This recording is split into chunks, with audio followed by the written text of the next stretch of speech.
Hello दोस्तों, स्वागत है आपके अपने YouTube चैनल में।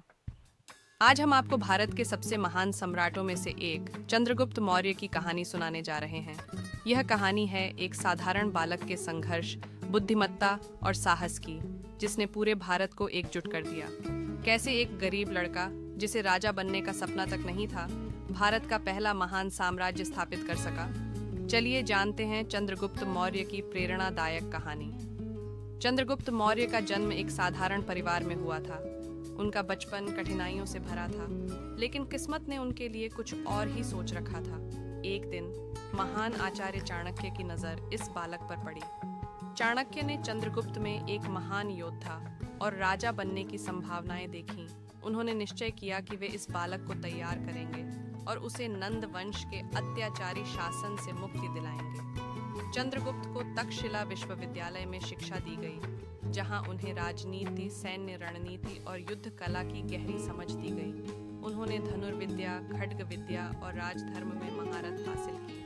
अब वे केवल एक साधारण बालक नहीं थे, बल्कि भारत का भविष्य बदलने वाले योद्धा बन चुके थे। उस समय भारत पर नंद वंश का शासन था, जिसका राजा धनानंद अत्यंत भ्रष्ट और क्रूर था। जनता उसके अत्याचारों से त्रस्त थी, लेकिन कोई भी उसके खिलाफ आवाज उठाने की हिम्मत नहीं करता था।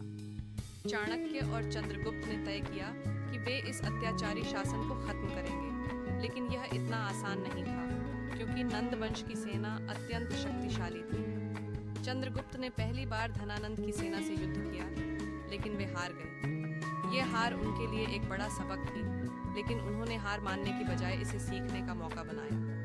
चाणक्य ने उन्हें गुप्त युद्ध नीति सिखाई, जिसमें छोटी छोटी टुकड़ियों से शत्रु पर हमला करना और फिर छिप जाना शामिल था। उन्होंने इसे अपनाया और दुश्मन की सेना को कमजोर करने लगे।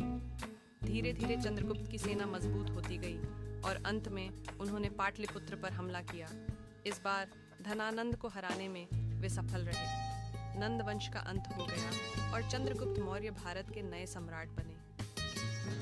यह केवल एक राजा की जीत नहीं थी, बल्कि भारत में एक नए युग की शुरुआत थी।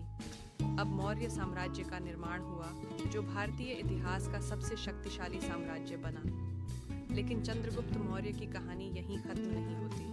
वर्षों बाद जब उन्होंने अपना साम्राज्य स्थिर कर लिया, तो उन्होंने सत्ता त्याग दी और जैन धर्म को अपना लिया। उन्होंने अपने अंतिम वर्ष कर्नाटक के श्रवणबेलगोला में बिताए, जहां उन्होंने उपवास करते हुए अपना जीवन समाप्त किया। चंद्रगुप्त मौर्य केवल एक महान राजा ही नहीं, बल्कि एक आदर्श नेता भी थे।